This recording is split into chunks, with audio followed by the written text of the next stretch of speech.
So since it's halfway through the year, I thought I'd do a bottom 5 and a top 5 list of the year film so far, this being my top 5. Now it's been a really good year for film, actually, and there are quite a few films that didn't make my list, so let's see what didn't make my list. Now there's one man who proved as a writer and a director that he could pull off two great things.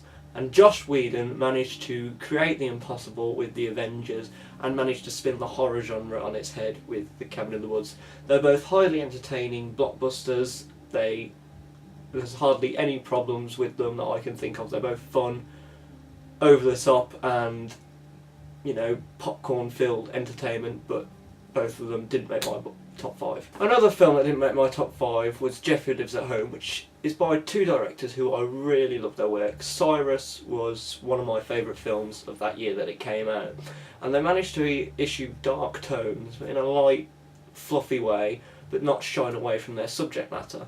And Jeffrey Lives at Home portrayed that it could still do that with a fantastic performance from Jason Segel, and throughout it was just as engaging and great. Well, I wouldn't say as great as Cyrus, but it was almost at that league. Another film that I really wanted in my top 5, but I just could not find a space for it, is Rampart, which featured a fantastic central performance by Woody Harrelson. It is a really dark look at a corrupt cop, and it is a powerful and quite moving film as well. It just has a problem with you being able to engage with his character, because he's just so unlikable throughout the film, but it is definitely worth a watch, and if you can track down Rampart, definitely watch it. And then there was Into the Abyss by Werner Herzog, and it's a really overlooked subject, and it's a documentary about capital punishment, and it manages you to switch sympathy between different sides of the argument for people who are victims and people who are actually facing capital punishment themselves, which is a really strange set of emotions to go through within a 90-minute film, and I think it managed to pull that off, and it never forced any ideas down you, although you could clearly see what Herzog's ideas about it and thoughts on it were, but it managed for you to create your own opinion, and it's definitely worth watching if you can track it down. Finally, a film that I wanted on there as well, which I couldn't fit on, was a film by David Cronenberg. Now, David Cronenberg is my favourite director of all time, and he's directed fantastic films such as The Fly, The Brood, Videodrome, and earlier this year he did A Dangerous Method, which wasn't his best film, but even Cronenberg at his worst, he's still better than most directors. But Cosmopolis this year, which came out, is one of my favourite Cronenberg films in years. It has some really strange ideas and a sort of poetic sense to it with the language, and it addresses such things as like the recession we're going through at the moment and people in general. It also features a really fantastic performance by Robert Pattinson and Paul Giamatti, and the last 20 minutes segment with them, which just takes place in one scene, is probably one of the best scenes in a film I've seen this year, but unfortunately there's just a couple of things in it that aren't great, stopping it from being in my top 5. So let's start on my top 5. Now at number 5 we have an indie flick called Martha Marcy May Marlene, which at its heart is a horror film, but it doesn't seem like that from the outside. It's a look at how people can be manipulated by other people, and it features a fantastic central performance by Elizabeth Olsen, who steals every single scene she's in. It has a non-linear time frame as well, which benefits to the structure of the film greatly, and it has great direction. I mean, the colour tones, the lighting, all fit within the mood that she is going through and the time frame that it's in. And it's a film that you've definitely got to check out. It's got a lot to dissect from it, and it's at number 5. At number 4, a film which has divided pretty much everyone, and I personally loved it, and that was Prometheus. Now, Prometheus is a hard science fiction film. It was billed as a horror film slash science fiction, but it is pretty much straight up science fiction with some horror elements thrown in, and it has some really big ideas. I mean, they are ginormous, and they are given to the audience, but they're never fully answered, and that's what people were angry about. And with science fiction films, it's meant to leave ambiguity, and from that they are meant to create their own interpretations and answers. I mean, if a science fiction film gave you all the answers, it'd have no discovery, which is what science is. It's about discovery of things. And alongside that, it has some great set pieces. You know, people have complained about the characters. I had literally no problem with the characters. And Michael Fassbender is fantastic as the robot David. I think in a couple of years, when it's all died down, people will look back at this and remember the backlash that came from Alien, which also left a lot of unanswered questions and themes, but ended up being a classic. So I'm hoping that one day Prometheus will be recognised for the true masterpiece it is. And number 3 is another Michael Fassbender film, and is a film that will probably be seen on many lists, and that is Shame. Shame deals with a really hard subject matter, and it deals with it in the 100% the right way. It has, everyone's going on about how great Michael Fassbender is, and he is. There is no doubt in that.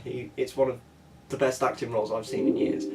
But people are overlooking Carey Mulligan's character, who is this fantastic, damaged sister to Michael Fassbender in the film. And she really brings a heartbreaking performance to the film, along with Michael Fassbender's. And the whole film is just, it's such a hard watch, but it's so rewarding. I mean, it's put throughout this city, and it's a really posh, clean city, but that only brings out the emphasis of how ugly the characters are within the city. I mean, none of the characters are given the Hollywood makeover. It is a must-watch if you are a real die-hard film fan and are looking for something to get your teeth into, and maybe something to dissect, then Shame is it. At number 2, we have a film that came out last year in the US, but only this year in the UK, and it's a film which I have a personal love for, and the franchise as a whole, and that is The Muppets. The Muppets managed to do the impossible. It managed to make me go to the cinema and make me feel like a child again. I think it's probably the funniest comedy I've seen this year. I laughed all the way through. Every single song felt necessary, and I love every single song in that film. It's uplifting, and the ending is actually quite moving. And I don't think there's been a time when I've watched this film, and I've watched it a good 5 or 6 times now, when I haven't been moved by the ending. One problem with the film that people keep going on about is the human characters, played by Jason Segel and Amy Adams.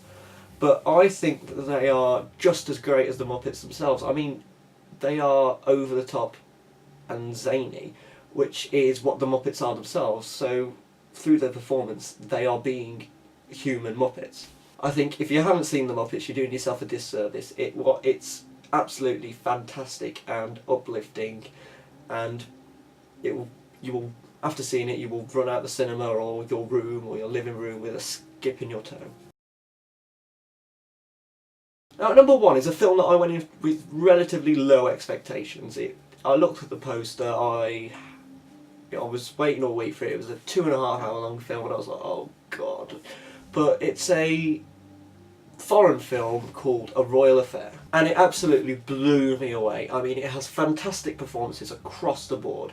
There are unlikable characters at the beginning which later become characters you care and have sympathy for. There are characters you love at the beginning who later you learn to detest and hate.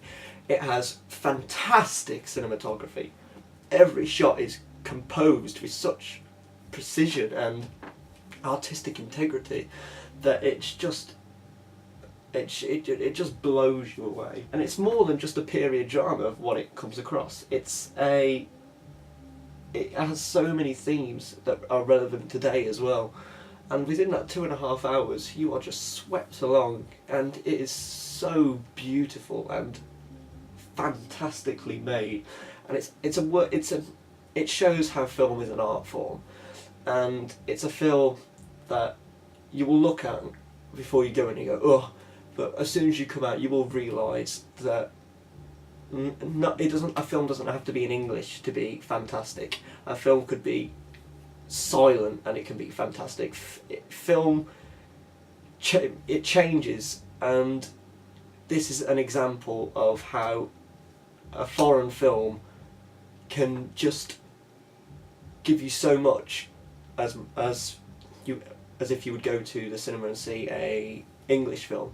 If you haven't seen A Royal Affair, it's really hard to find in cinemas. It's not out yet on DVD, but if you can manage one day to track it down, I highly, highly recommend that you do. And that's my personal top 5 of the year. If you may agree with it, you may not. You may have seen some of the films, you may not. But I'm interested to know what your top 5 are, so just comment below and let me know, and I'll be really interested to look at them. And as usual, if you like this, just click subscribe and you can see more.